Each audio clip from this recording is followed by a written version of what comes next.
Well, hello, everybody. Good evening, good morning, good afternoon, wherever in the beautiful world you are. Welcome back to Aquarius Rising Africa. And it's the last Friday of the month. And I know everyone's favorite Italian, Leo Zagami. Ta-dum, ta-dum, Hello, ta-dum. everybody. I'm glad to be your favorite Italian.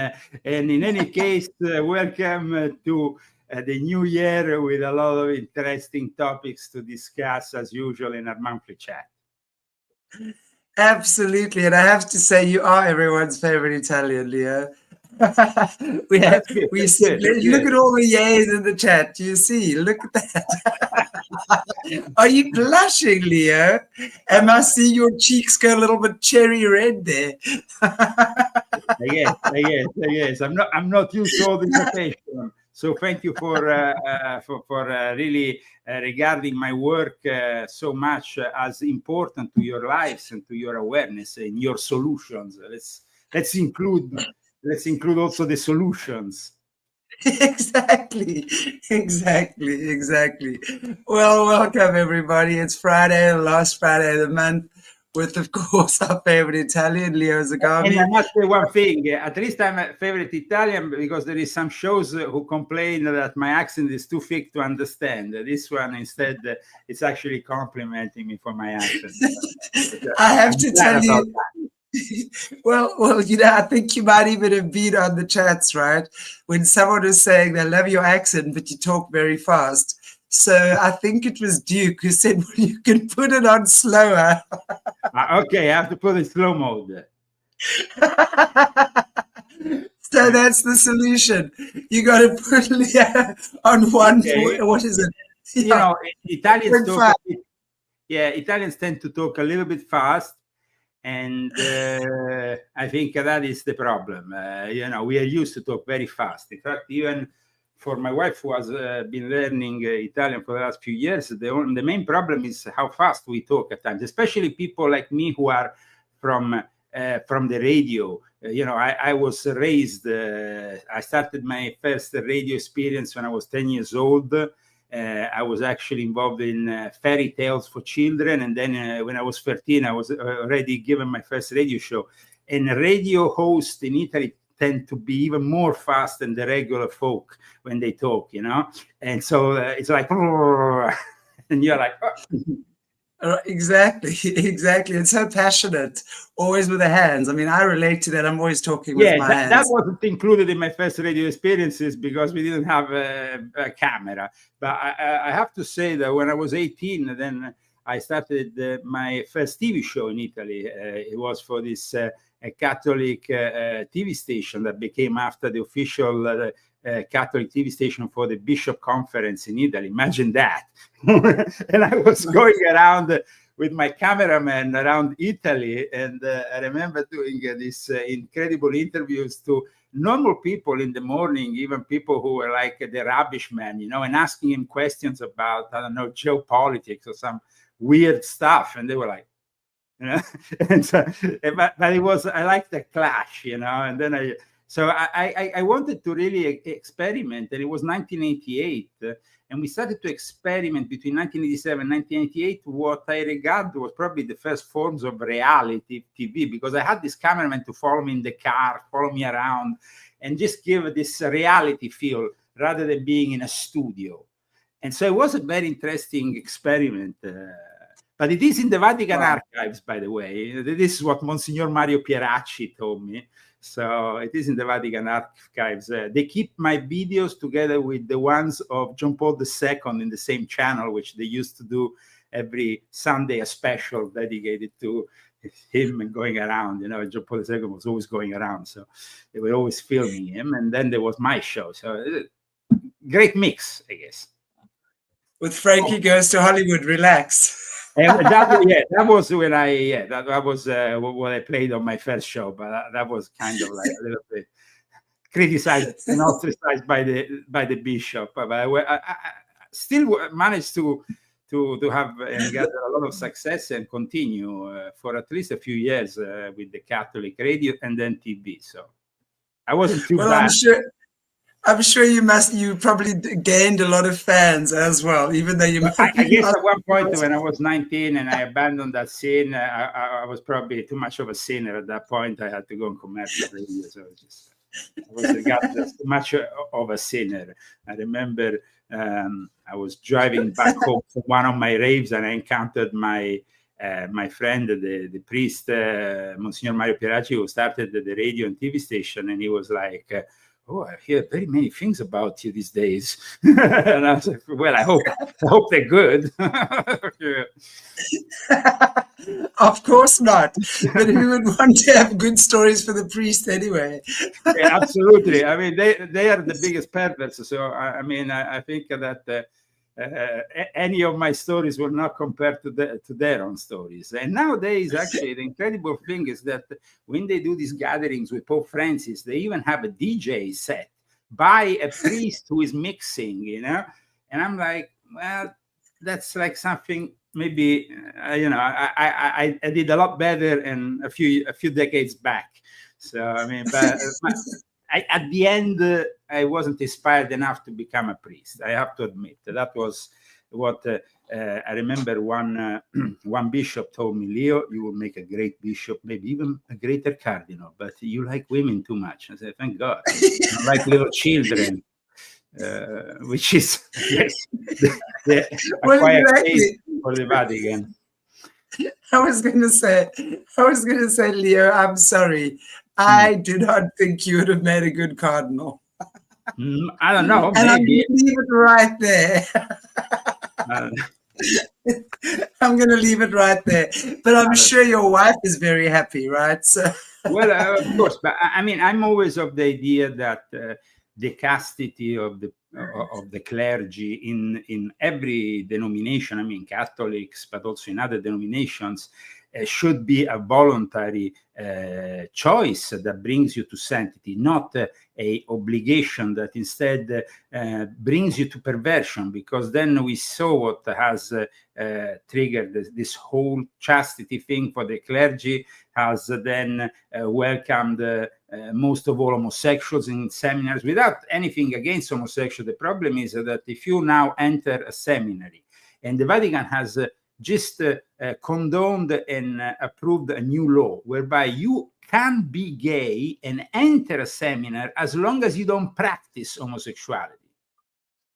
I mean, okay. So you have all these feelings and you have all these desires for a person that you love. You just can't act on them. I think that the Vatican basically did it because 80% of their clergy looks a little bit LGB whatever, and so they wanted to justify it by saying that they're not practicing. They just. But I don't understand this whole thing. I mean, if you welcome somebody in the seminar and he makes the chastity choice, it should be above any preferential sexual choice, personal choice. I mean, it should be like something that you do because you are purifying yourself and you want to simply live in union with God.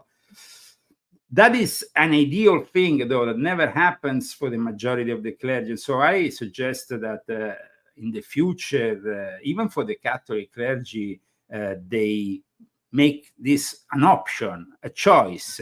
In the Orthodox Church, this is often the case. You can choose. And if you choose, of course, to get married, you will not be able maybe to do certain things and escalate, the offices of the church and arrive maybe to the apex, because that will require too much attention having a family. But in any case, that is the Orthodox way, and I think it's already better than the Catholic way. In fact, we haven't had the same kind of scandals in the Orthodox Church, if you think about it.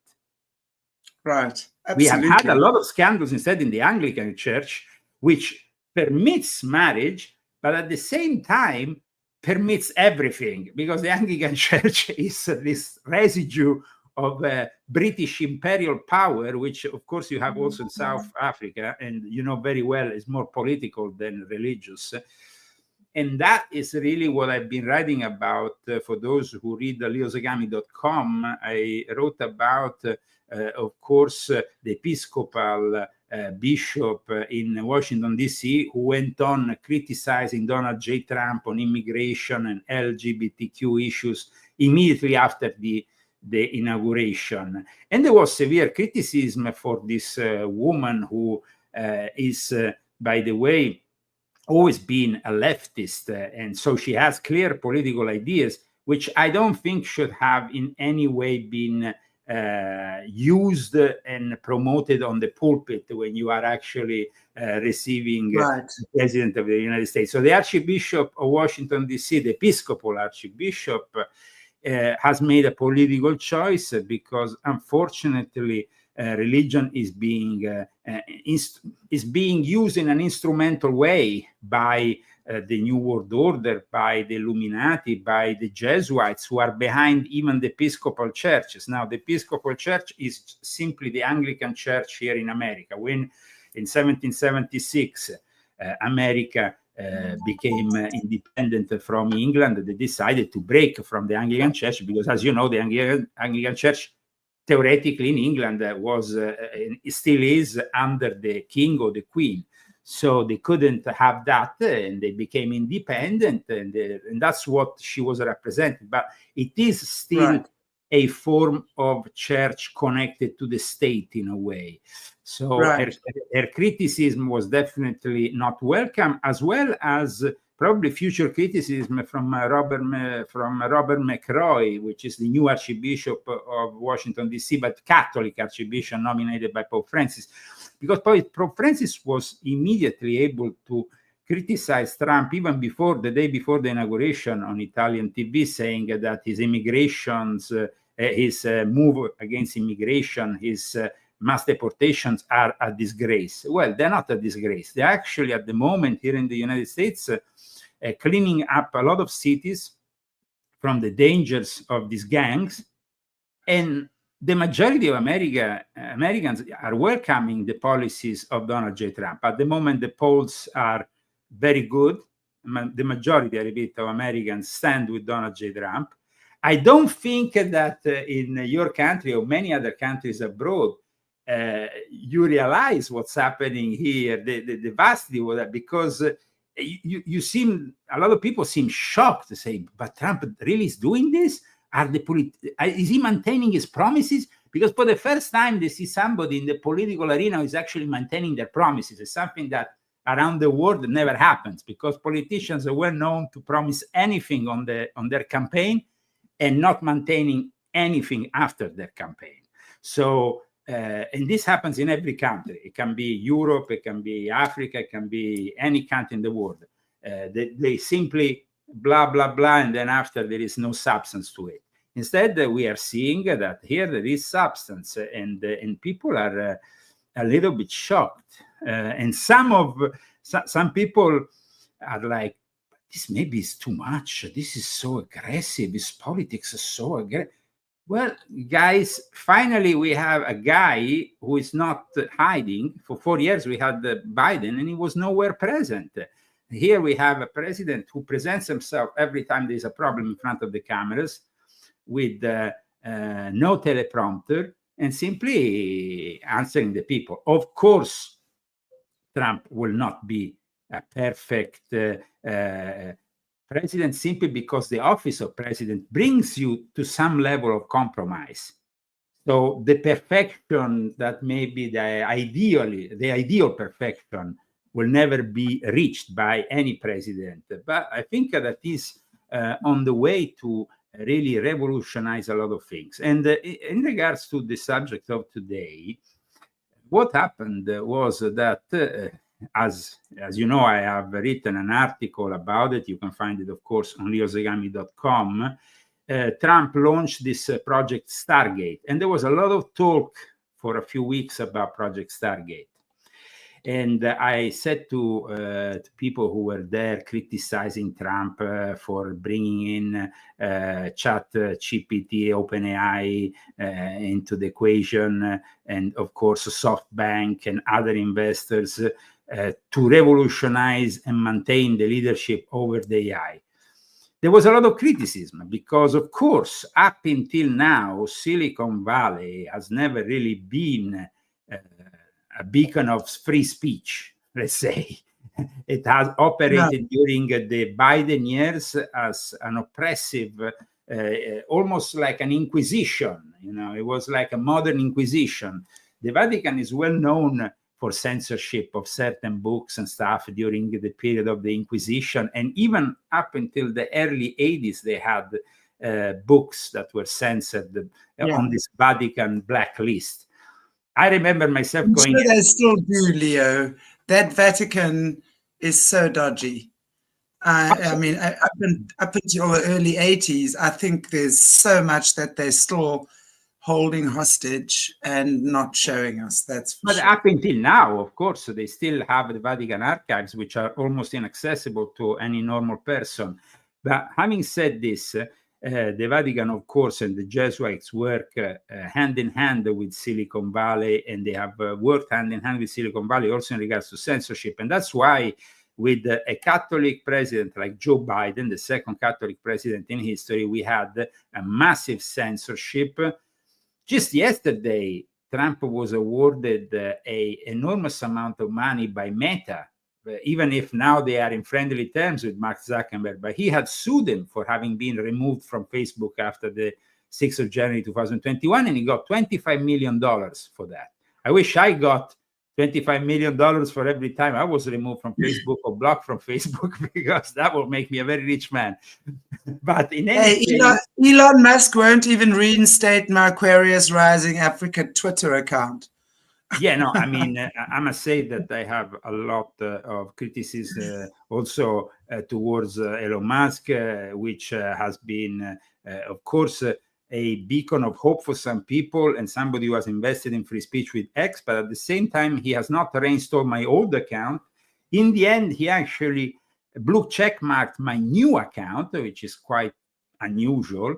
So I wasn't able to ever access my old account with many more followers than the ones I have today on X.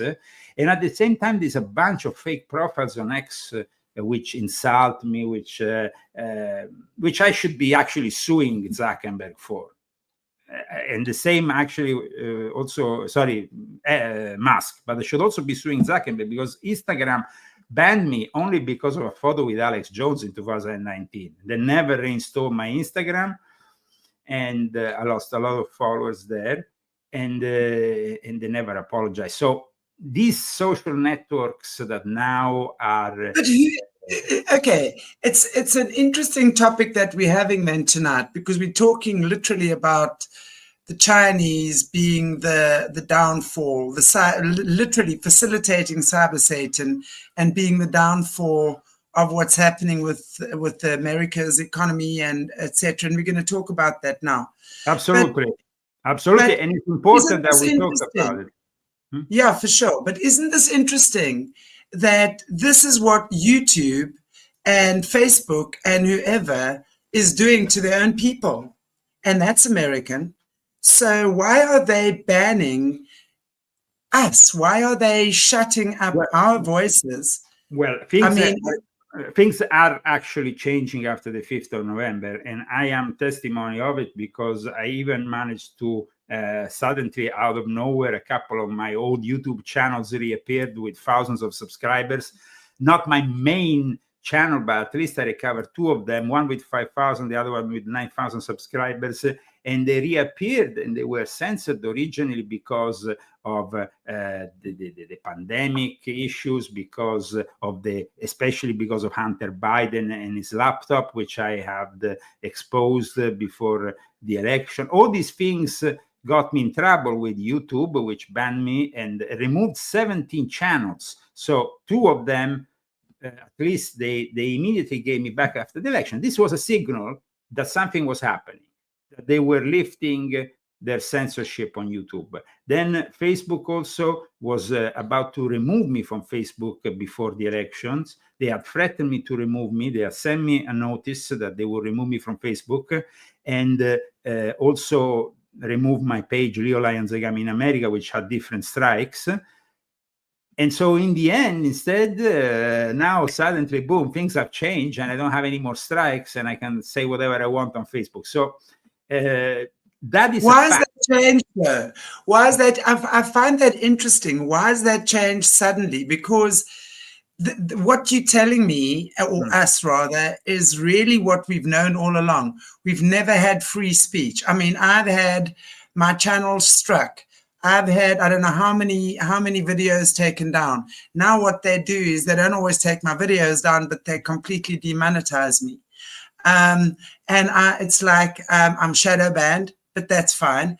On Facebook, my algorithms are much lower than what they should be, stuff like that. So there is definitely a violation of our freedom, So my point is, that's who's pulling the strings? And it's who's been pulling the strings with that? And why suddenly now is everything being lifted?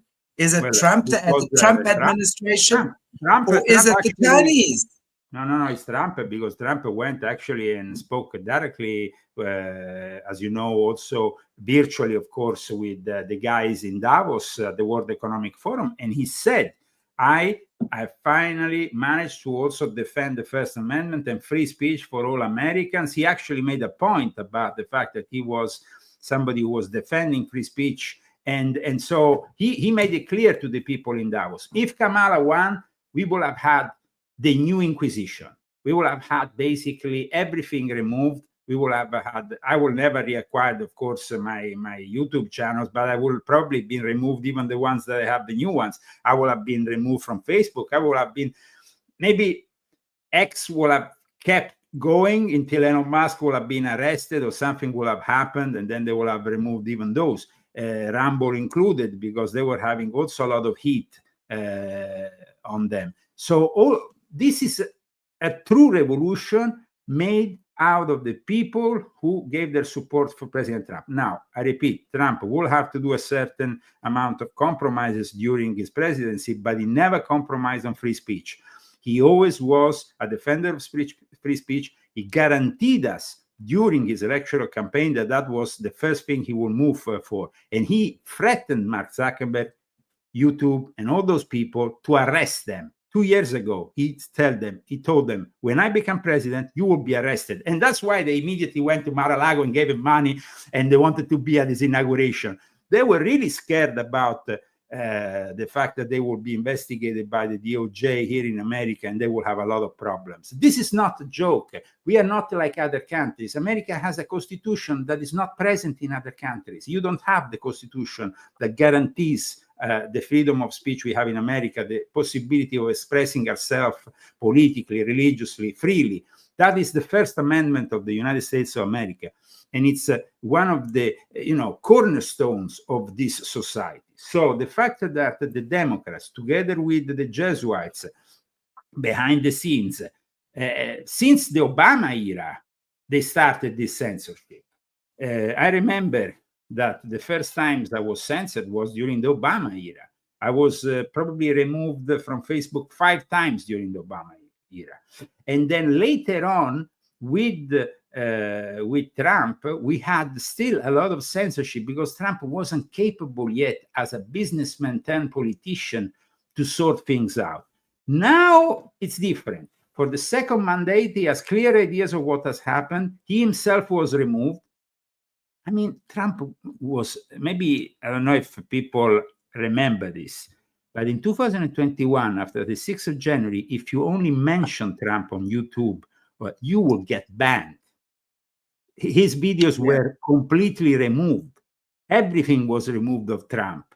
In every single social network, they declared war. I mean, the establishment social networks, of course. Then these alternative ones started to pop up, but they never are as good as the ones that, of course, everybody uses. They try until, of course, we had Elon Musk acquiring X, which was probably the only good thing he ever did in his life, because, I mean, I have a lot of doubts about a lot of other things that he's doing, his computer brain interfaces, his obsession with Mars and space, controlling us through Starlink and all that. But regarding free speech, he definitely will be remembered for having given us the possibility again to talk freely on X, and that is what I've done by reestablishing another account.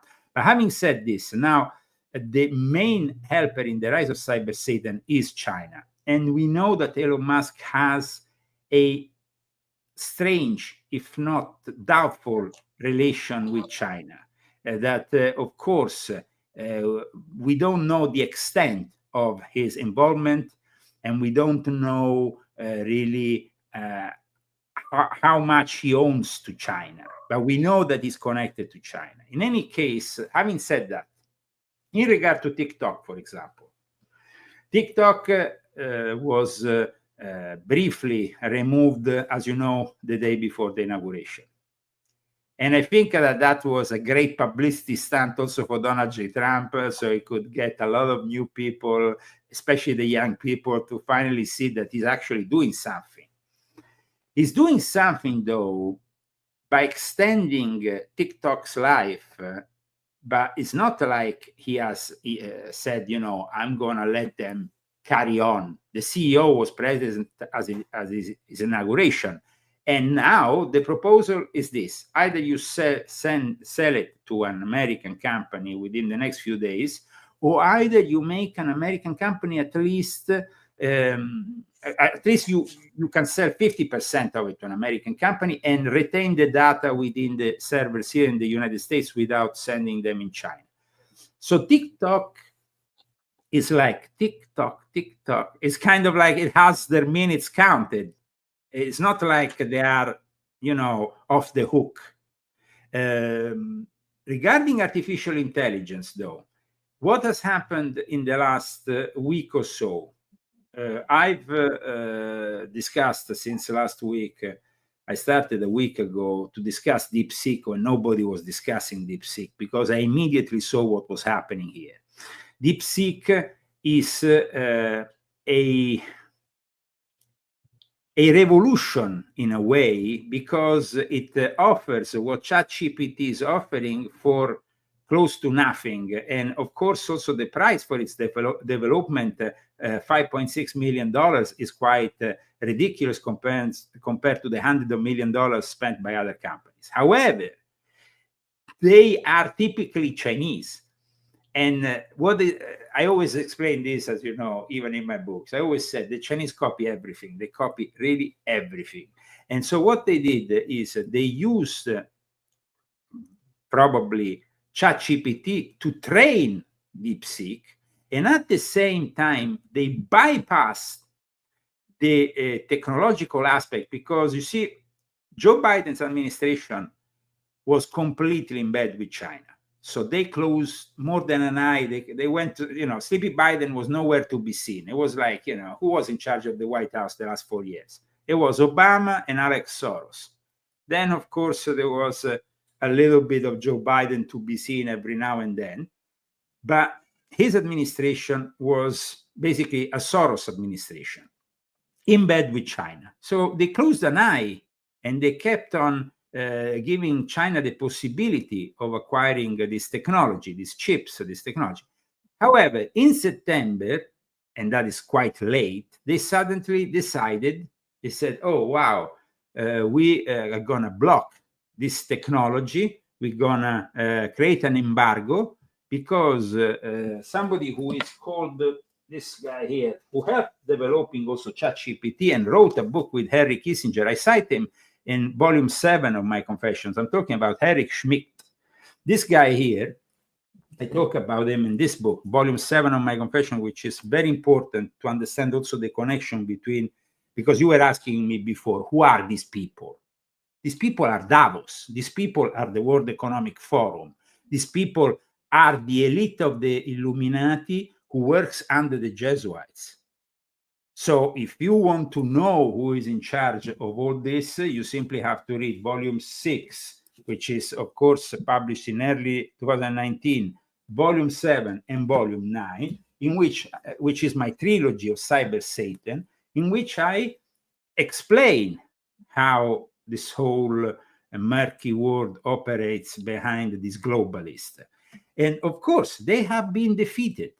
They admitted in Davos a few days ago during their yearly meeting that they were defeated by Trump. I don't know if you saw the video that is circulating on the internet. But Yeah, I saw that. Actually, I was reading your article when they were actually talking about that that defeated their objective. Yeah, they admitted that Trump defeated them, and at that point, when they admit that they have been defeated, so what they have to do is to either try to work with Trump or simply work with China, because, like I explain in volume 7 of my Confessions, the son of Klaus Schwab has an office in Beijing.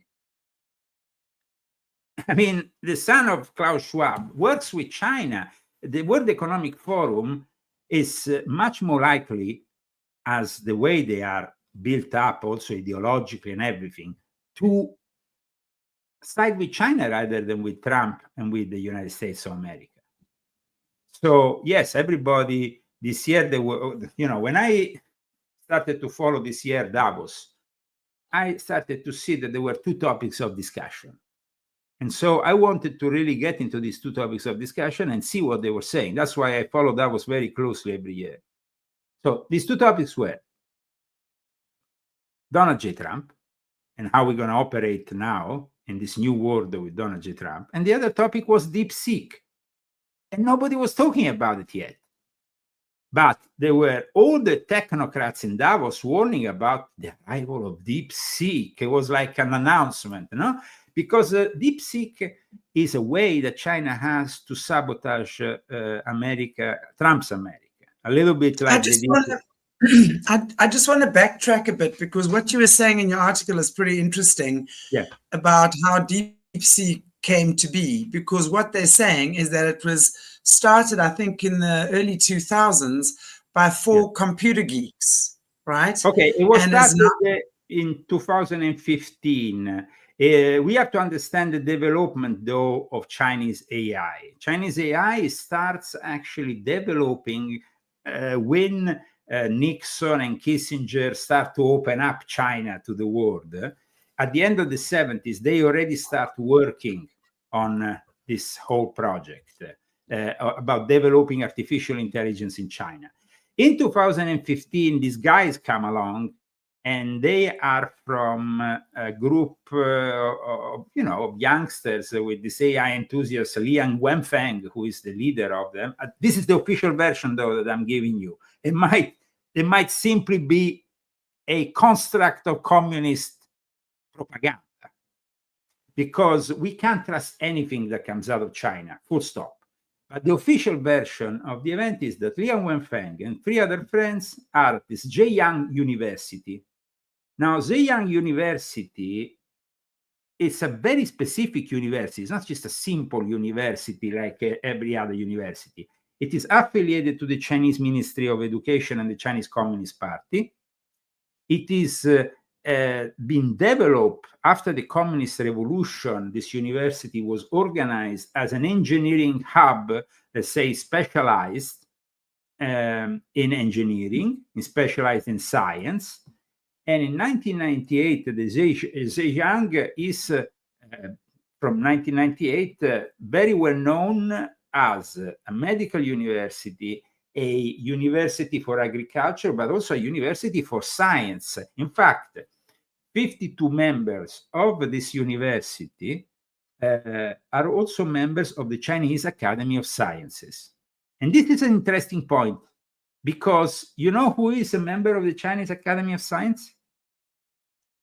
Let's see if you will probably get to it, but it is a very evil guy, very evil. Well, it's either Fauci or what's the other one? Soros. It's one of them. Bill Gates. Well, Bill Gates, of course, yes. Of course. I mean, you were nearly there, because you were like... Yeah, you're right. And Bill did flash in front of my eyes. So how stupid, actually. Of course, Bill Gates. But that is the guy, no? And the Chinese Academy of the Chinese Academy of Sciences and the Chinese Academy of Engineering are part of this university. So it's just not a normal university. This project comes out of a university which is part of what is known in China as the C9 League. The C9 League is it's a university.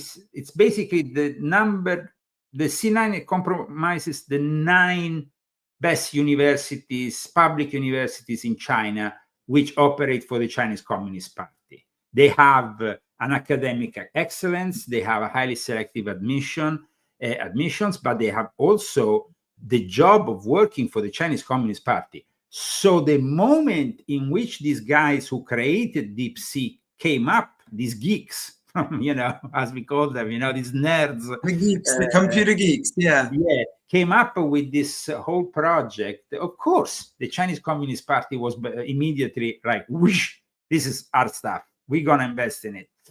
But how they start?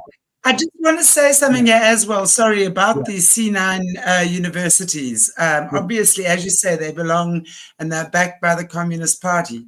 It would sound to me like these kids are also pre-selected, because just like the Illuminati and the Cabal will choose gifted children to be part of their programs and things, it seems to me like the Chinese have also taken the gifted kids and probably put them in these special programs and put them in these special schools. And that's why when they go to this university and these 4 computer geeks with the best technology available come up with this program. First of all, let me explain how they came out from that university with this, because initially they were quantum investors, let's say, which is a specific topic here. Quantum investors who invest in the stock market are, so let's say this, that initially these people were working towards getting into the stock market through their knowledge of working around the financial crisis of 2007, 2008. They started to trade.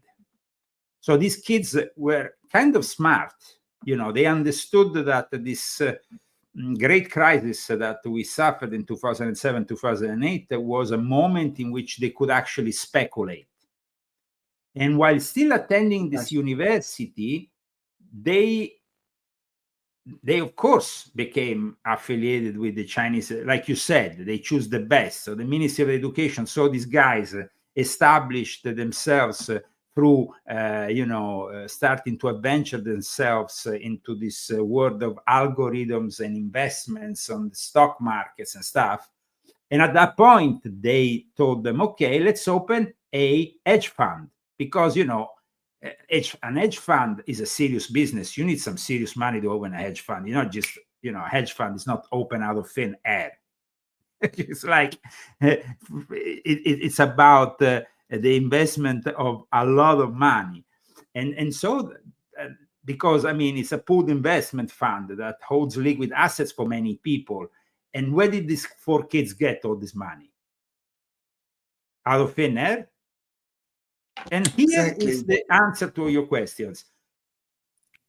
High Flyer was born, and it's like the name High Flyer. They fly very high, no? And the Chinese, they invested in this, because the hedge funds are based on people that make use of complex trading skills, risk management techniques. They're not, we saw, for example, that people who really made money with hedge funds in the last decades are people like Soros, for example. BlackRock and other big companies have been able to make money through these techniques.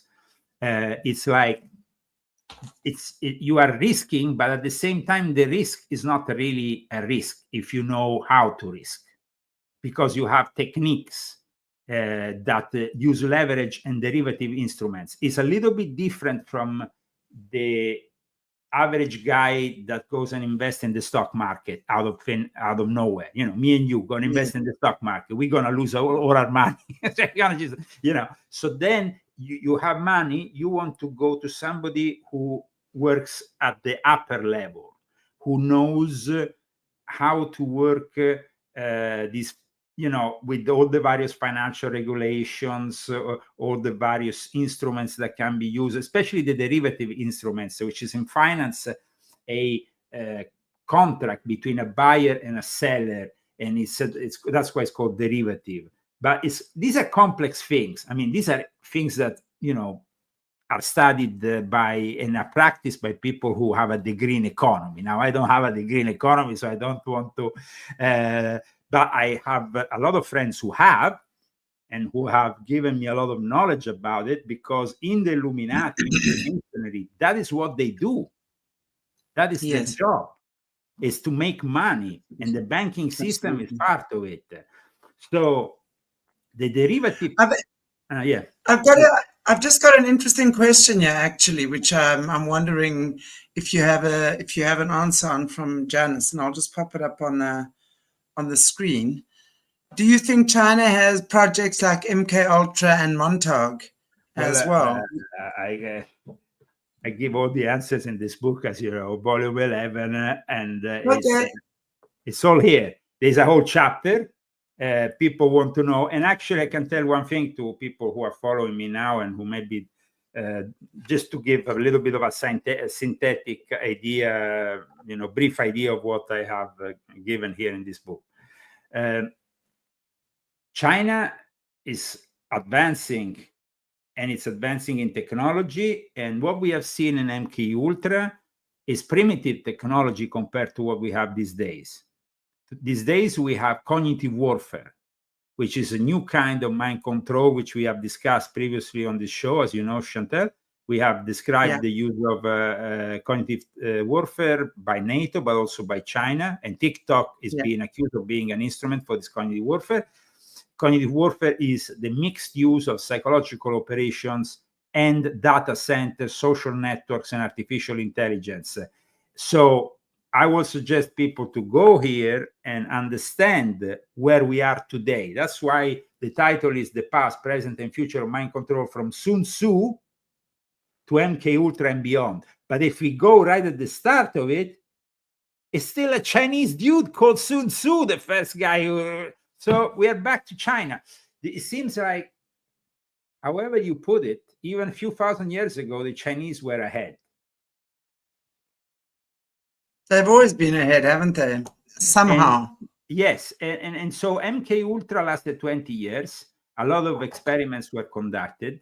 But as I explain in my book, as you know, at one point, these experiments are nothing compared to what we have today, because the internet didn't exist. Social networks didn't exist. Artificial intelligence was not developed at the levels we have today. So MK Ultra, in 1973, when they closed down MK Ultra officially, CIA started a new program. And the new program was about mapping the brain. Yeah, because nanotechnology today and the use, for example, of nanomind, as they call it, have they been calling it since the last year, it was announced by the scientific community, is just the way of now having mapped the whole of the brain, inserting certain chips and controlling your thoughts in a precise way. They did it, of course, officially still on mice, not on humans, but we know already that they have, of course, conducted these experiments of humans for a long time. Of course, it's like, they make the official announcement for the people, the populations of the earth who like to still believe in this charade and this theater play, which of course is the in front of our eyes every day. But in reality, if we want to really understand what's happening with Chinese mind control, I can only say one thing, and I repeat it here in this book with a lot more details included.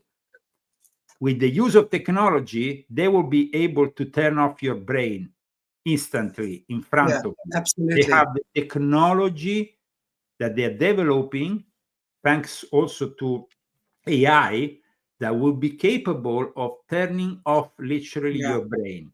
So, but that's where the chip starts, right? That's where the chip starts. But before we go there, I actually want to just the comment from Harold here that's up on the screen. Leo, what's your point on that? And then I want to go into this brain chip stuff. What's your opinion on what Harold's asking us there? Okay, when it comes to China, I explained everything about their own Illuminati and their own forms of Freemasonry in a book which I published a few years ago in the English language, which is volume 2 of my Confessions. Now, just to give an idea, the families that control China are, of course, not only in mainland China, but they're also in Macau, they are in Hong Kong, and they are in Taiwan. That's the thing. Taiwan also has, amongst their population, thousands of Freemasons loyal to mainland China. And that's why it will be very easy for them to invade that island once they, at the moment, they don't even need to invade Taiwan, because they, from what a representative of the Chinese, because they are called the Hungma, they are basically the Chinese Freemasonry was born a few hundred years ago, and it wasn't called Chinese Freemasonry. It was simply other secret societies, like I explained in my book, which just like typically Chinese, they saw that in Europe they were using the compass, the square, the Freemasons. Ooh, wow, we like that.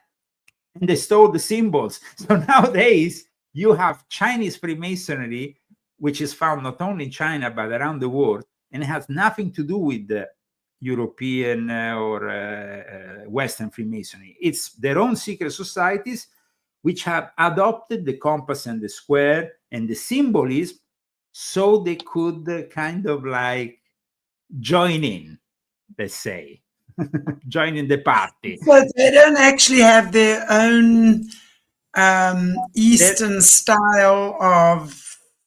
They have Freemasonry and their Grand Lodge. Imagine this, just to give you an idea. The most powerful Grand Lodge of Chinese Freemasonry, historically, Chinese Freemasonry is connected also to martial arts schools, because their mystery schools don't only teach philosophy like in the West. Freemasonry teaches philosophy, teaches, something that in some cases some people also regard as a sort of religion, if you want. But in any case, is not. It doesn't teach you martial arts. While instead, martial arts are part of the Chinese mystery schools and the Chinese secret societies. So these Chinese Freemasons often are to be found within the martial arts schools of specific martial arts. And imagine this, their main Grand Lodge is not to be found in China, is not to be found even in Taiwan, is in San Francisco. Why? Because historically the Chinese have been here in California for a long time, and that's where they established their headquarters when they were about to sabotage mainland China and sabotage the empire. And then at that point, once they overtook the empire, in the early years, let's remember, there was no communism. Communism arrived later, arrived in 1949 when Mao Zedong completed his long march, which lasted a long time. But they didn't manage to get Taiwan involved. But Taiwan was founded, it was called Formosa. It was basically part of modern China once. They also had joined in the revolution in the sense that they overthrown their empire. The empire didn't exist anymore.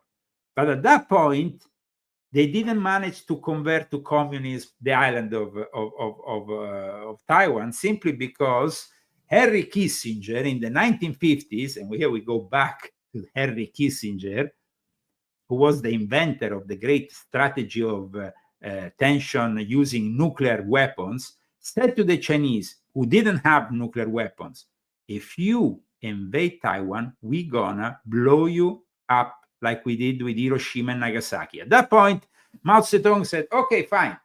But let's not forget also another thing.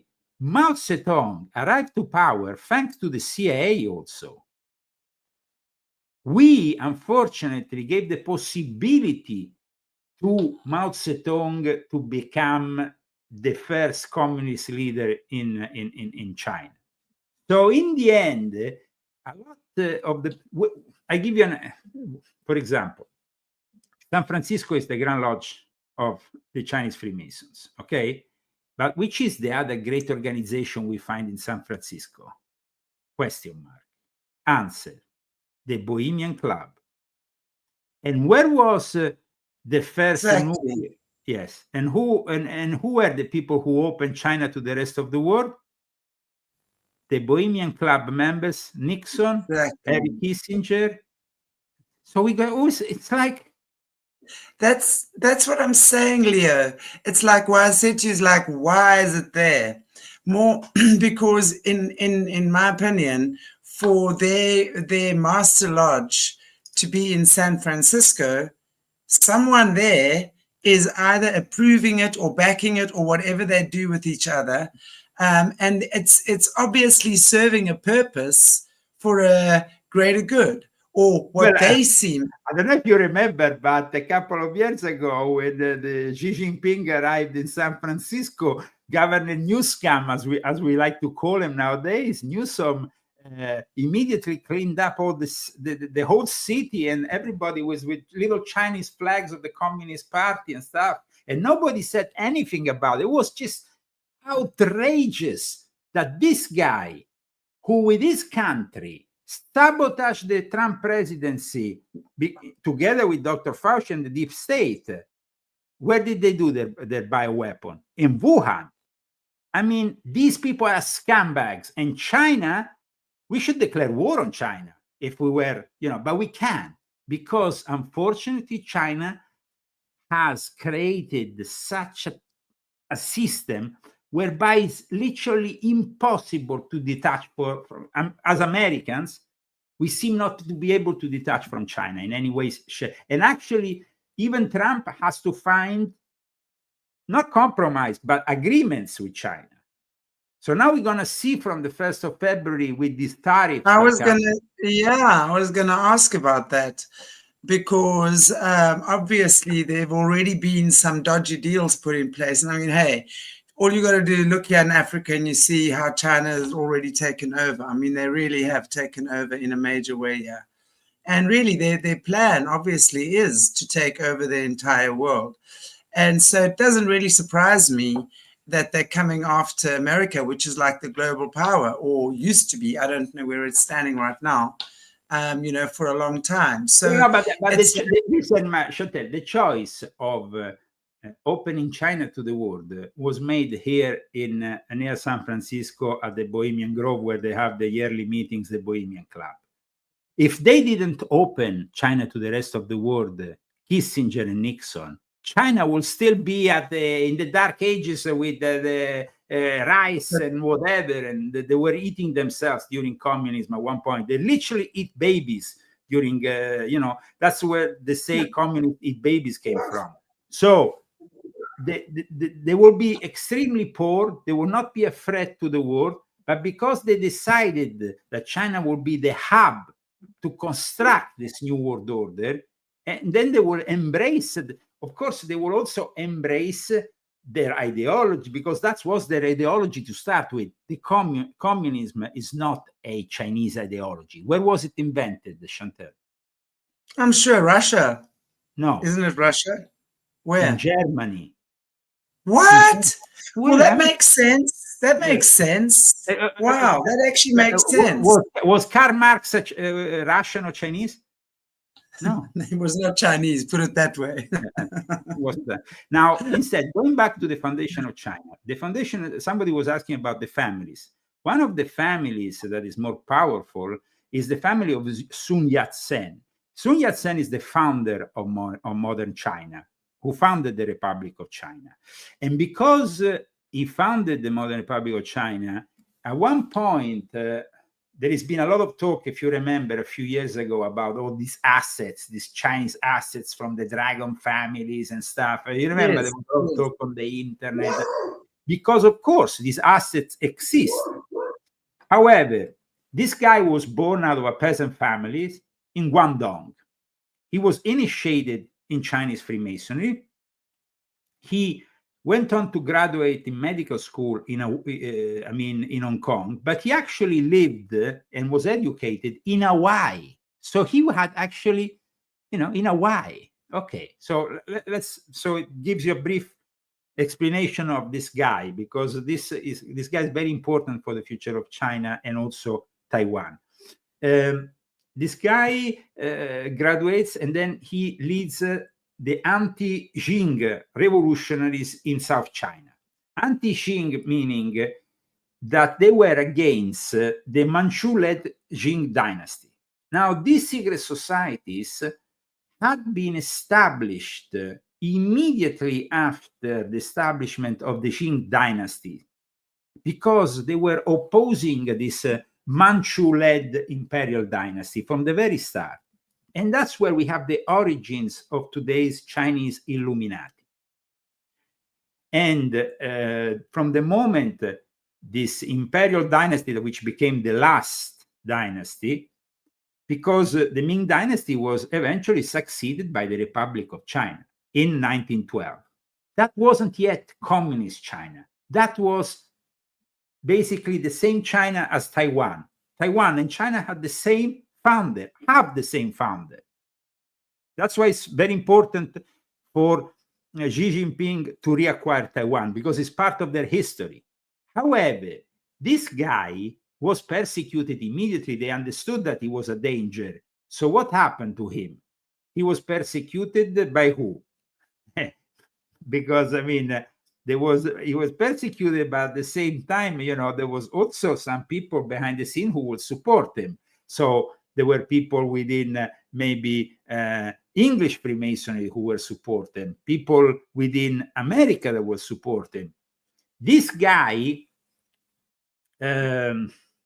led basically this secret society, which was called the Tongmen Hui. The Tongmen Hui is part of what we call today the Chinese Freemasonry. And they were founded by Sun Yat-sen, Song Yao-ren, and others in Tokyo, because Tokyo also had interest at that time to defeat Imperial China. However, this is a complex story, as you can imagine, because then you have, all this. But this guy who did all this and who led to the unification of what was basically that Chinese revived China Society, what they called the Society for the Regeneration of China, was campaigning against the Manchu rule in favor of the Chinese Republic. Eventually, this guy, however, encountered the first Chinese who started to sprang up in China in the 1920s. In the 1920s, in China, you started to have the representatives of the Communist International, which was the known and still is known today as Comintern, the Third International. That is where the Illuminati positioned their international communist project with Russia and everything else. So there was, I mean, he did really not get along that well with the Chinese communists himself, though he became officially the father of the nation for both Taiwan and the People's Republic of China. He would probably not have liked what had happened with China after, because China at that point understood the situation also in the Chinese Freemasons, because this guy ended up being also connected with all the various Chinese Freemasons around the world. And so they were moving against this empire, which in the end they collapsed. They collapsed an empire which was substituted for a brief time by this republic. But China is massive continent. And so it took Mao Zedong 10 years to march along China to then, in the end, in 1949, declare, and in 1951, then finally you have the Chinese Communist Party and China as we know it today. So you see, this is a very long story that brings us, though, also to the fact that this Sun guy who talked English, who at one point was also kidnapped by the Brits. So he had connections. He was connected with the Anglicans through a guy called Alfred Willis. So I mean, the founder of modern China had quite an international, no? And of course, you have the whole secret societies, which eventually will bring him to San Francisco, because this is also it's called the Chinese Freemason, is also known as the Heaven and Earth Society, the Society of Heaven and Earth. You know, you reflect below what is above, a little bit like in Hermeticism you teach, no? And you have the Tiandui, which is the Hongmen, and they are these days also controlling, of course, the triads. The triads with all their illegal gambling and all the rest. But I mean, the guy in the end was in exile in London, where he came in connection with the English Freemasons who helped him. He was also exiled in Japan.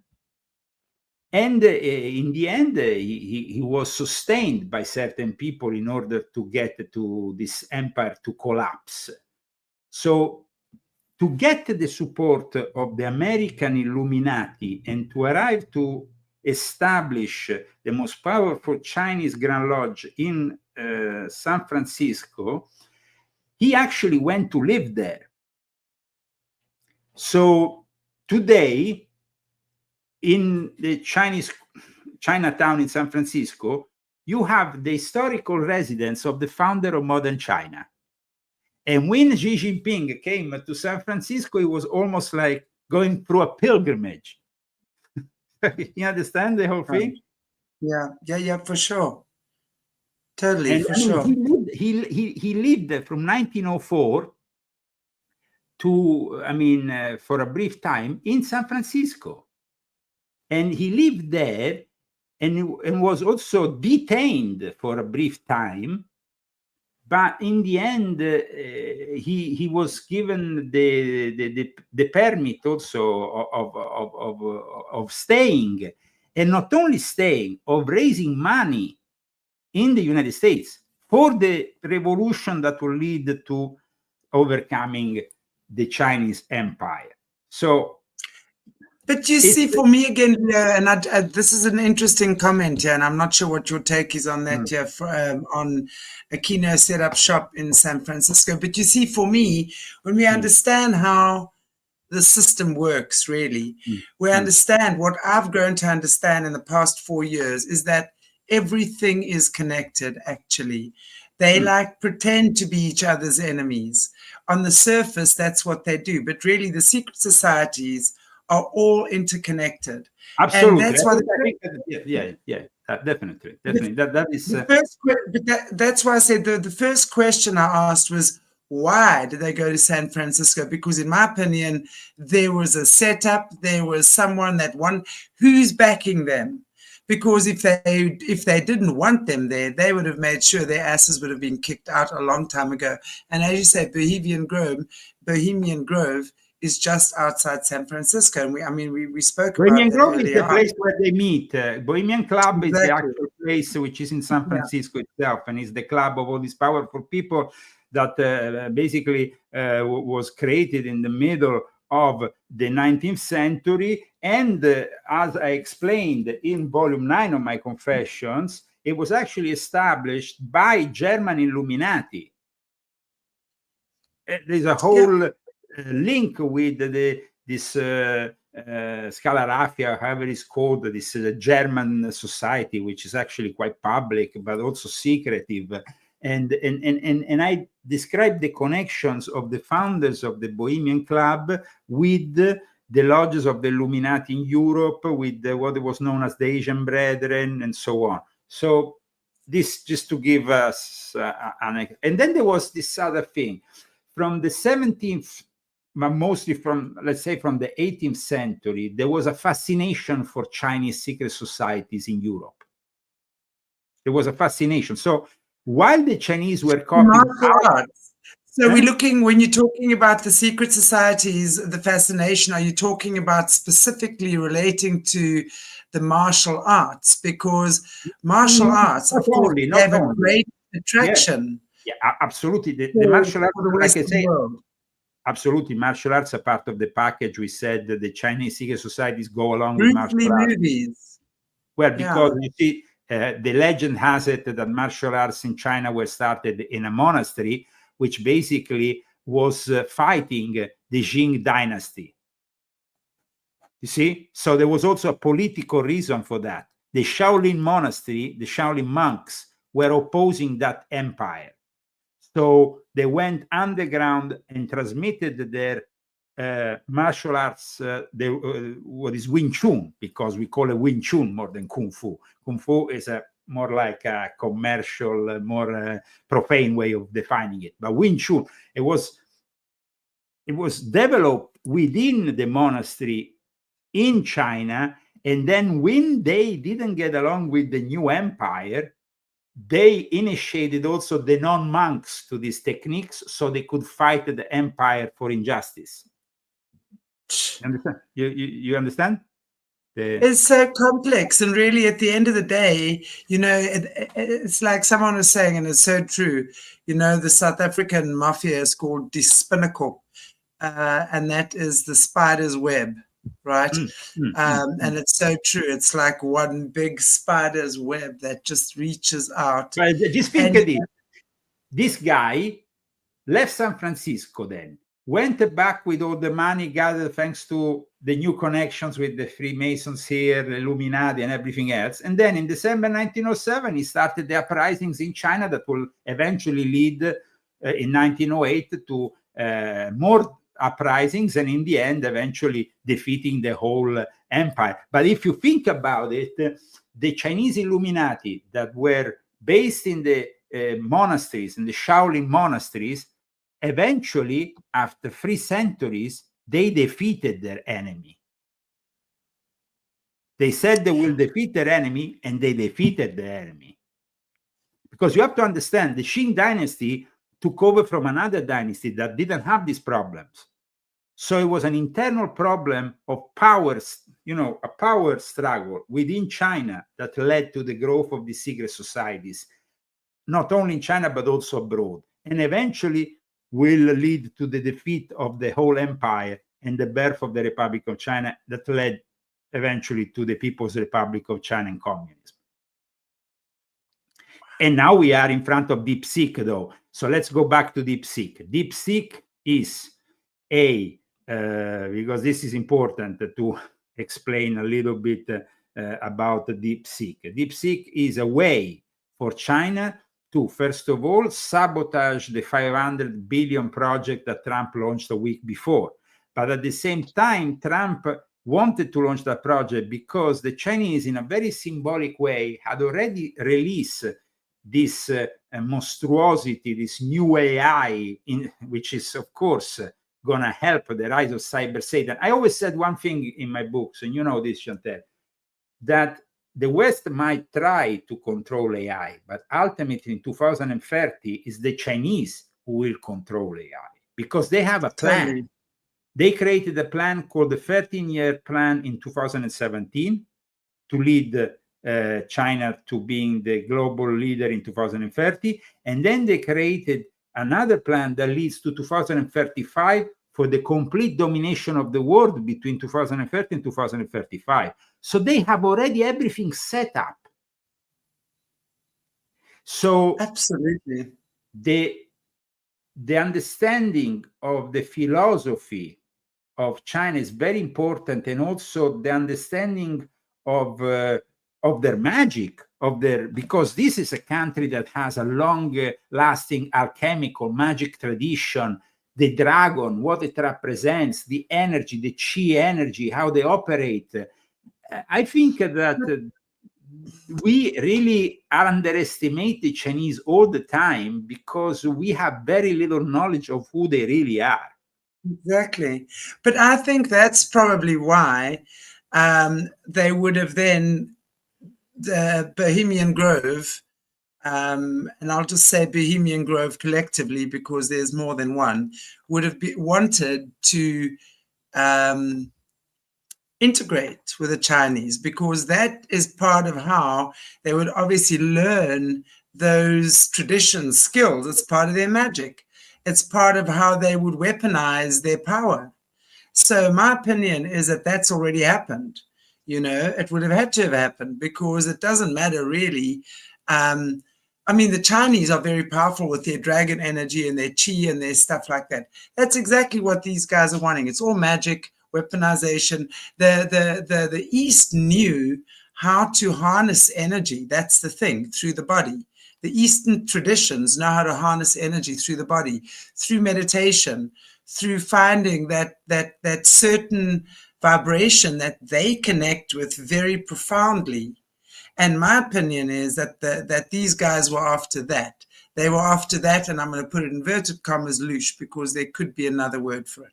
And that's the whole thing. Leo, it's like, it takes me back to a time I was speaking to one of the survivors in South Africa, a woman, and she told me how when she was young, now the Khoisan were Bushmen, but actually they're not really the same, but you guys will know them as the Bushmen, part of the First Nations people, right, still living here in certain areas of South Africa and Namibia especially, how she was taken to the Khoisan king as part of her witchcraft training.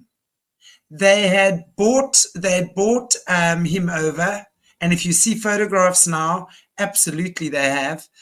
He's sitting with birthday parties with New World Order and friends. So there's definitely been a takeover there. But they've obviously bought him over with all sorts of gimmicks and material goods. And in return, he trains the young, call it witches and warlocks, I would imagine, or whatever, to use their special energy, because they are the Bushman people are very, very close to the earth. The thing is, they've got special access to portals, and they've got special access to all sorts of connections in the other world. So they would have weaponized that. My point is, like, what have they weaponized from the Chinese people? What have they taken? I want to know that, because that is really what they're after. On the surface, it really doesn't care. They all like playing warships and war games with each other, and this one hates that one, and that one's fighting with that one. And meanwhile, back at the ranch, they all shake hands behind the scenes. My question is, what do they really want? What do they really want with China? What is the real connection with China? Okay.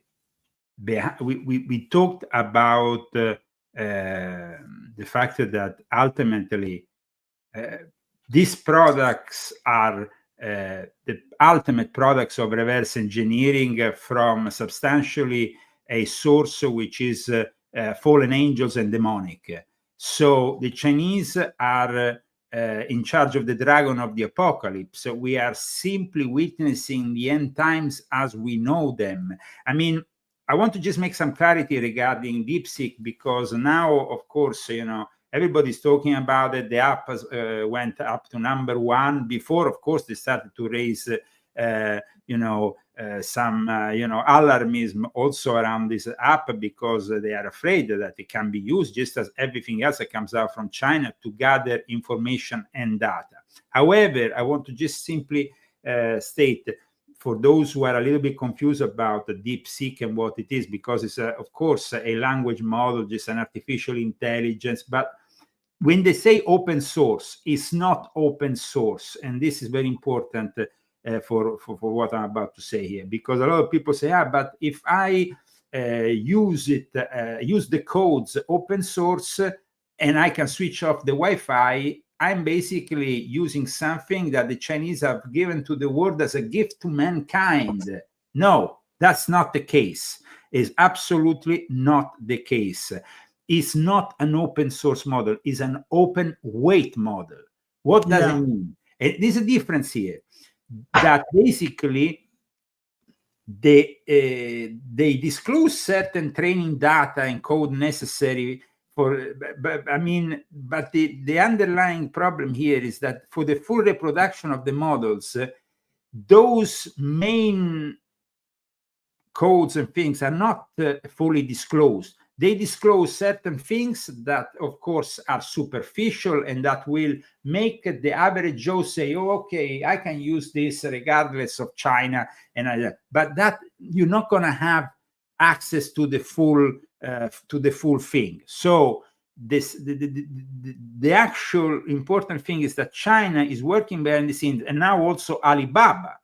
Alibaba is like Amazon in China, but Alibaba's owner was once arrested and possibly disappeared for a few months for complete restructuring of his communist ideals. And so now he's announcing that he's about to launch an ulterior artificial intelligence that is going to be even more powerful than DeepSeek. So, I mean, the Chinese are, of course, leaders because we gave them this possibility. I said that just a moment ago, that possibly they have even gathered the technology that we created an embargo on from September, very simply by bypassing going to a company in Singapore, which is just like, you go to another company, say, buy the technology for us and resell it to us. Okay. But now the damage has been done. We saw, of course, the markets reacting probably even too much to the whole thing, but there was a loss of billions of dollars. And this creates a problem. But the final point of your question here to be answered is the rise of the quantum prince of darkness, which I called the quantum prince of darkness in volume 9, as you know, because ultimately, when the quantum prince of darkness rises, all your codes, everything that you had to protect your computers, everything will be, imagine a world where encrypted secret files are suddenly cracked open. All of your secret files, everything. Yeah. That is possible with quantum computers. And so the Chinese ultimately know that, and they're working for the creation of the ultimate artificial intelligence, the ultimate quantum computer. And though we are investing a lot of money here, at one point we're going to see that Cyber Satan will, of course, be a Chinese creation of the dragon. That is, even people who know the prophecies in the Bible know that. I mean, you don't need to be, the red dragon of the apocalypse is China. But at the same time, what we are going to do with this technology here in the West, are we going to develop it in a way that instead we're going to be closer to the future kingdom of God? Because the Illuminati know very well one thing. At the moment, they can control everything. Because we are unfortunately living in a world of matter at the moment. But they know there's going to be a time in which supposedly, and all the Abrahamic religions seem to agree on this point, there will be a moment in which the kingdom of God will develop on earth. But that kingdom of God probably will develop on the infrastructure of the Antichrist. You understand this point? Yeah, of course I do. The infrastructure will be created by the Antichrist. But eventually, they already created it, and they've created a good infrastructure. But it's just going to make sure, yeah. Let's say that 2030 is the maximum development of this infrastructure. From that moment onwards, let's say from 2030 to 2035, we will have to use that technology for the good, and then there will be a breaking of two positions here. That's why I hope that Trump and his team manage to lead the people in charge here to have at least, if not a leadership in artificial general intelligence, but at least to have an equal power, because otherwise China will simply, at one point in 2030, close all the buttons and say, you are in our control. You are subject to communism. You are a number. You are to be chipped tomorrow morning. We're going to microchip you. That's it. But isn't that what Elon's doing? Elon is proposing that everyone has microchips in their head, and that we give, because that's really what Elon Musk is doing. He is saying, we will put a chip in your head that is going to ensure you have long life and you can function after life-threatening illnesses or whatever. That is completely taking away the will of God. So if we are putting Elon Musk in a place, in a position of power, right? And he's already the richest man in the world. I mean, what does the man do with all the money? What is he doing with all his money? You know what I'm saying? It's a power thing now. So if Elon Musk, who's the richest guy in the world, colonizing Mars and God knows what all else, wants to put a chip in my head because I'm, for whatever reason, he has completely taken away my free will and choice that God has given me. I refuse that. And anyone who advocates for that, I'm suspicious of. I'm sorry. Yeah, no, I'm but the thing is, you know, I don't think that Trump is an idiot, or the people in the Trump administration are idiots.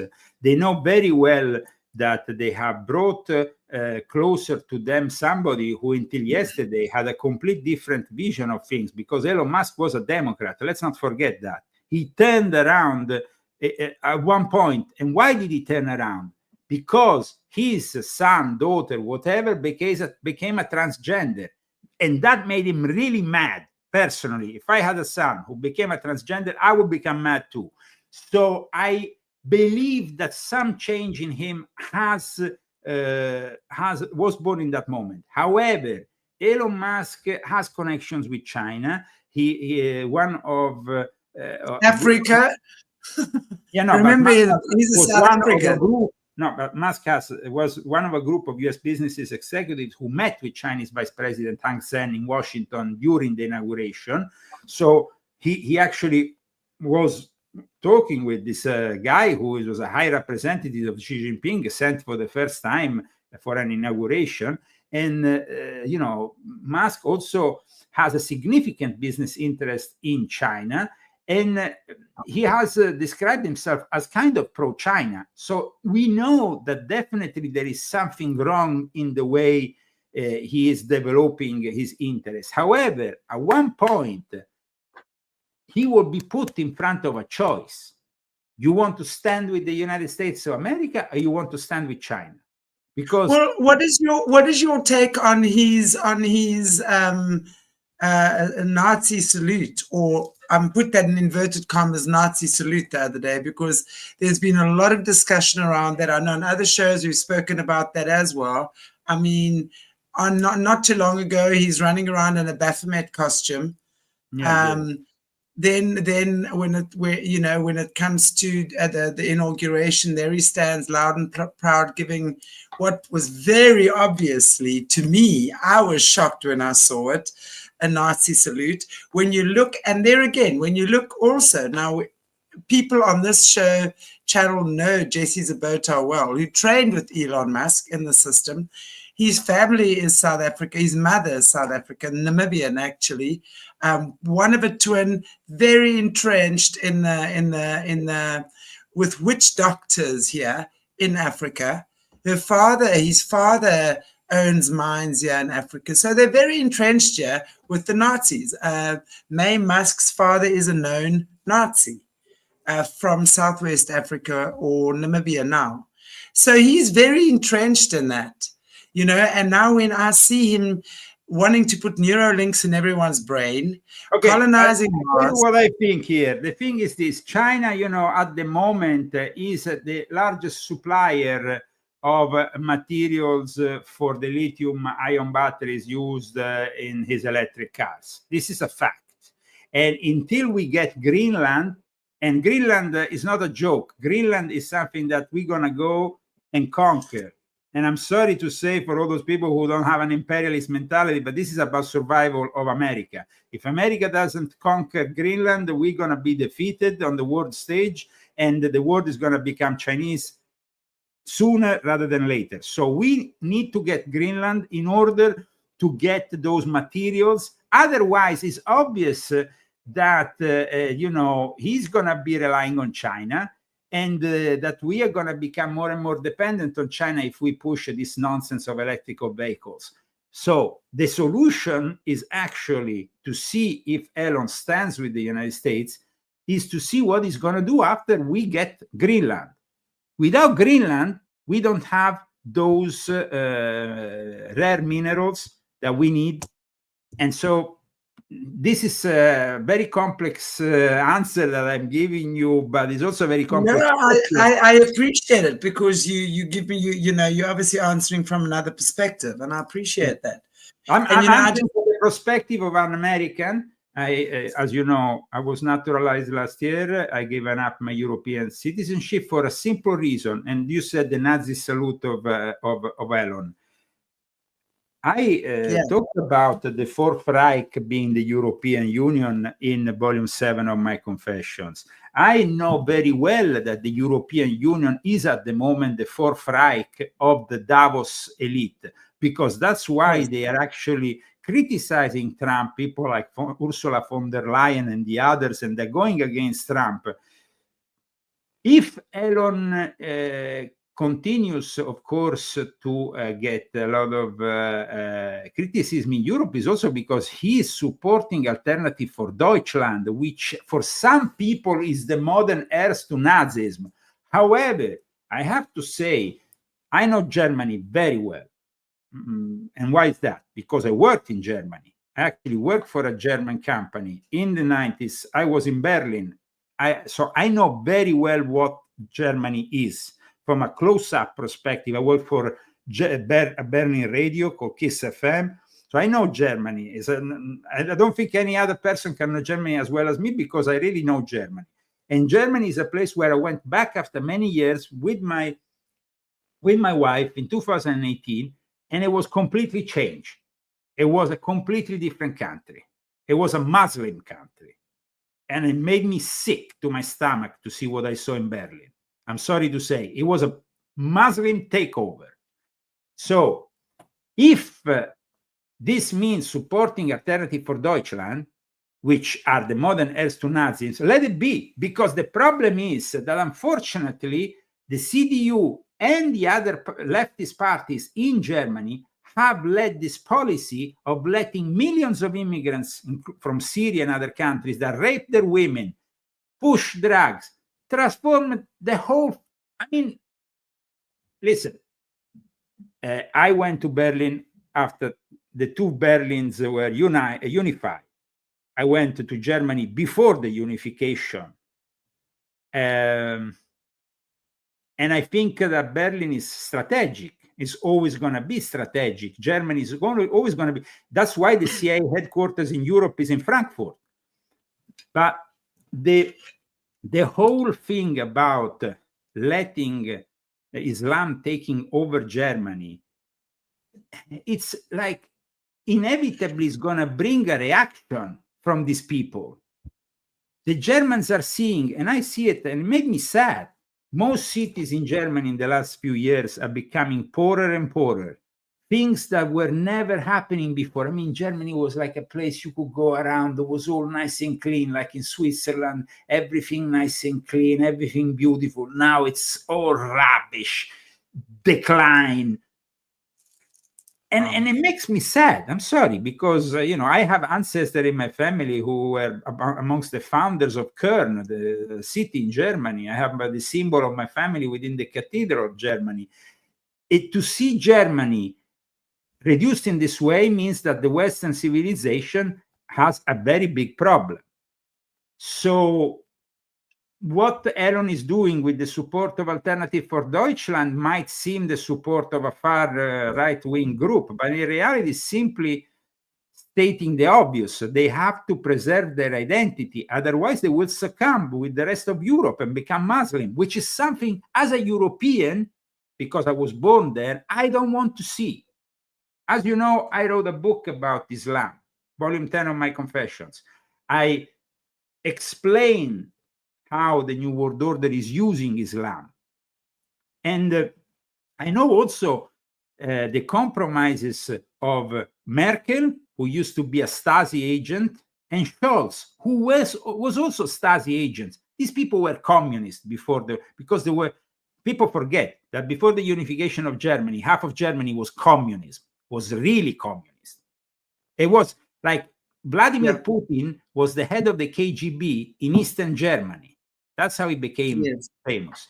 So Germany, it's a country that unfortunately has this communist virus. And I went there to Berlin, and I was in a DJ booth doing a DJ set, which I like. I have my past as a DJ, and I was very famous in Berlin as a DJ in the 90s. So I went back, I did this gig, and suddenly this Muslim guy comes in and he threatens me and my wife.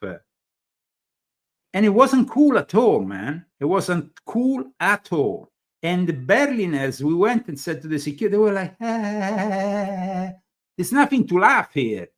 He was spitting on the floor saying we were Americans and that, he was threatening us. So, I mean, they let things go too far in Germany. So if they have now the opposite reaction, which means going back to don't complain. You created that reaction.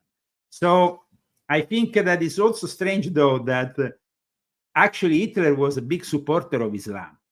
And if we have, unfortunately, problems with Islam today in the Middle East, it's because of Adolf Hitler. So this is also exactly, because again, when you're looking, because Islam, when you're looking at the system now, Islam is a strong. I mean, that's the 14th bloodline. What we're hearing, the secret bloodline, is a bloodline of Islam. So it's always been included in the system. I'd be interested to know your answer to this question. Yeah, I've heard Starman and many other Europeans are working on the Muslim Brotherhood along with Obama. That's why they flood us with immigrants. They basically want a caliphate. I don't know if true. What's your take on that, Leo? I will first of all invite this viewer to read volume 10 of my Confessions, which is Islamic Freemason and the Secret Societies Behind the Eternal Conflict in the Middle East, first of all, which also describes Hamas as one of the mercenary units within NATO. In fact, as soon as the president changes, Hamas starts to release their prisoners. It's not a coincidence. It's not a coincidence. In regards to England and Great Britain compared to continental Europe, there is some differences. In Europe, continental Europe, they are applying what is known as the Clergy plan for the replacement of the European nationals with a mixed race, because they know that Europe is very different from America. The races that we have in Europe are indigenous for thousands of years. So it makes a big change, and that was the plan of the globalists. But this change, of course, happens in countries like France because they have, of course, a colonialist past. And the same in Great Britain. The difference is that Great Britain actually invited a lot of these Muslims in the 1950s to reconstruct the country after it was destroyed in the Second World War. So the English feel almost, the British elite feels almost in debt with them.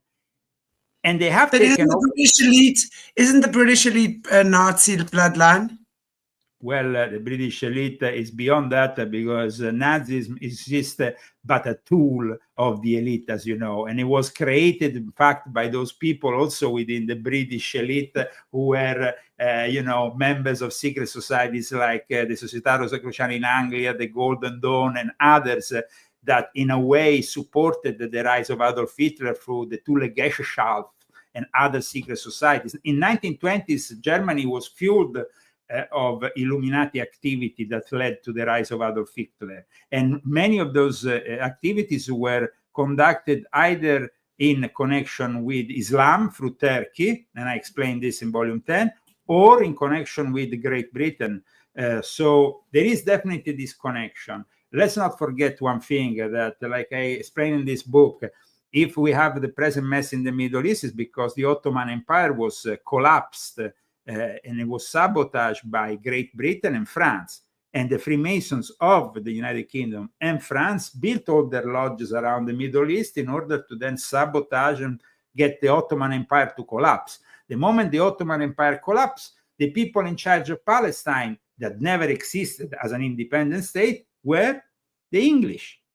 And so if we have a mess today in the Middle East, is very much to ascribe to the Brits, who also created at the same time they were fomenting through the Sabbateans and the Sabbatean Frankists the return of the Jews in their homeland, and eventually this led to the birth of Zionism, that eventually led to the birth of labor Zionism.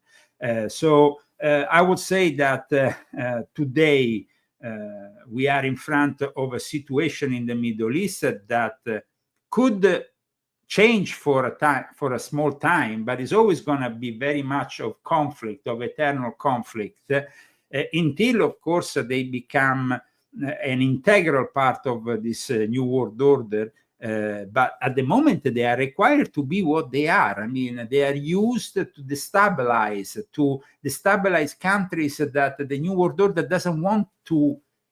Exactly. The New World Order doesn't want Africa and the Middle East to develop. They want them poor. Exactly. You know. Exactly. Yeah. So. Exactly. And I mean, somebody is telling me about Takia. Can you talk about that? Well, I talk about that in volume 10. That's a complex subject that will require another hour. So I think you need to read the book.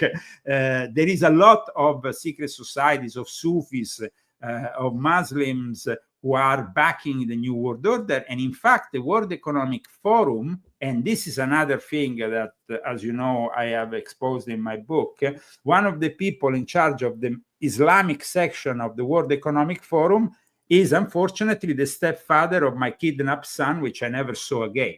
So that is just a fact, and that's how it is. Wow, that's insane, Leo. So, I mean, I have fought these people, and I fought them very closely. So today I think that we need to understand that there is definitely good people in Islam, like in every religion. But unfortunately, the organized structure of these religions is all being taken over and is leading toward this one world religion led by the Vatican, in conjunction, of course, also with these new technological developments. I mean, AI for the Jesuits is a very important thing. They have been working behind the scenes, even with OpenAI since 2022. The Jesuits, if you go in, they have whole essays and writings about it. It's not like they are, one thinks about, oh, the Jesuits, there might be some priestly people with, hallelujah, hallelujah. They don't give a damn about that. They are developing technology behind the scenes, controlling Wikipedia, for example. The Jesuits control Wikipedia so they can control also the narrative of many subjects, and they do it without anybody saying, oh, the Jesuits. No, the Jesuits are behind the scenes, and the Vatican too. They're not behind. And one thing about this is very important. The Jesuits in China have been working together for almost 500 years. Study the history books, and you will get this confirmed. If you want to know more about it, I wrote about it in volume 4 of my Confessions. I might write about it more extensively in the future. But China and the Jesuits are so connected that during the pandemic, while the world was in panic for this virus from Wuhan, you know what they were discussing in China? The broadcast of a TV series about the great friendly link we have with the Jesuits, and how we have a shrine dedicated to one of the Jesuit saints in Beijing, and how we love the Jesuits, really, because the Jesuits are the ones who connected with China and exchanged the science of the West for the science of the East. Study your history and you will see that the Chinese, the Jesuit order was officially and formally founded in 1540-41. Okay, that was when it came into fruition, the project that had already been kind in the making by the Spanish Alumbrados and Loyola, who eventually gathered this group of people who proposed something different to the Pope. But at the time, Loyola was an heretic. He was arrested a few times by the Inquisition. He was deemed as a threat until the Pope of the time saw, well, this guy is very knowledgeable with the occult. He is knowledgeable with the military. He wants to rebuild a structure which is like the Knights Templar. I'm going to use him as the new secret service and intelligence service of the Vatican. At that point, when they became the leaders of the Counter-Reformation, they didn't simply go and harass the people who were becoming Protestant. No, their first mission of one of the allies of Loyola was to go to China. And to go to China, they needed to go to learn Chinese. So what did they do? They went to Macau, which was a Portuguese colony. The Jesuits learned Chinese, and after learning Chinese in the matter of like 10 years, they went to China and they were received by the emperor, and they became advisors to the Chinese emperor. Did they bring the gospel to China? No, they didn't give a damn about the gospel. They didn't even mention Jesus to the emperor. They couldn't care less about Jesus. They went there so they could create an alliance, because I always try to explain that on top of the Illuminati, there is the Jesuits, and they have become the leaders in the East as well as in the West. Absolutely. So Absolutely. this leadership led to what we are seeing today in the world.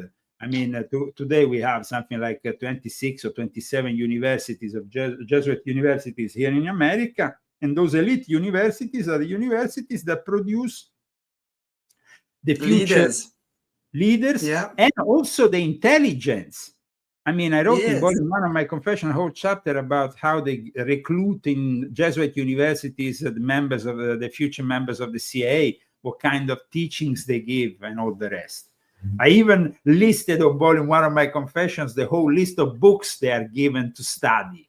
So they've been groomed since kindergarten already, because already if we go back to the 60s, the whole feminist movement was never about empowering women. It was about breaking up families and getting kids to go to kindergarten and preschool earlier, where they could then start instilling their teachers and their education system that took them all the way up to these Ivy League universities and colleges, whatever you guys call it there, that really has got the blueprint of what the Illuminati wants installed in that person's brain and psyche. And another thing that maybe people don't know, I mean, when the Jesuits wanted, you see, in the 17th century, the Jesuits understood there was a problem on the rise between the 17th to the beginning of the 18th century. This problem was the illuminated despots of Europe, these monarchs who understood the threat of the Jesuits, but at the same time, they wanted to place, for that reason, science in front of religion.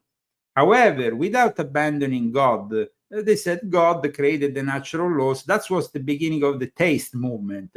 Now, the Jesuits were deemed to be their enemy. Paradoxically, though, the Jesuits then at that point didn't react by saying, okay, because the reaction initially was, we protect the Pope, and the Pope is superior to everybody, and the monarchs should be subject to the will of the Pope. But when they saw this wasn't working anymore, and that people were going their own way with Martin Luther, Calvin, and whatever, the solution of the Jesuits was really diabolic. They said, okay, fine, we're gonna create communism. We're gonna actually erase God from the equation altogether, and we're gonna experiment in South America, in Uruguay, in Chile, creating the reducciones. The reducciones became an experiment that in fact was despised. And at one point, the Spanish, when the monarchs started to see the dangers of the Jesuits and what they were doing, in 1767, the first monarch was the Spanish monarch, who immediately kicked out of South America the Jesuits, kicked them out of Spain, and said, these people are dangerous. And eventually, a few years back after, in 1773, the Vatican kicked them out of the whole, from the Vatican, from the whole territories and from all the Catholic countries. So how did they survive? Well, they survived by going to the Empress of Russia, who was Orthodox, but simply said, okay, give me the possibility of making a Russian the general of the Jesuits, and I'm going to guest you here and protect you under my empire. And they said, okay, fine. Who cares? Orthodox, whatever. Their aim was simply survival. And they managed to survive. And then after the death of Napoleon, they went back into the Vatican even stronger. And today we have a Jesuit Pope, out of all things, out of a group that was actually deemed dangerous even by the Vatican itself at one point. So imagine that. They were deemed dangerous even when, after they started going to China, as I explained in volume 4 of my Confessions, they liked Confucianism. They thought that they could use Confucianism and mix it with Catholicism and create like some kind of hybrid religion. So they went back to Rome and they started to talk with the Pope. You have to accept this Chinese, really is interesting. We can mix it all up. And the first Pope said no. The second Pope said no. The third Pope said no. They arrived to 6 popes. So the 6th Pope said, this is BS and that's it. You are not allowed to bring Confucianism in the Vatican. So the Jesuits wanted to bring China into the Vatican and the worship of Confucius. What are we talking about here? I mean, it's just ridiculous.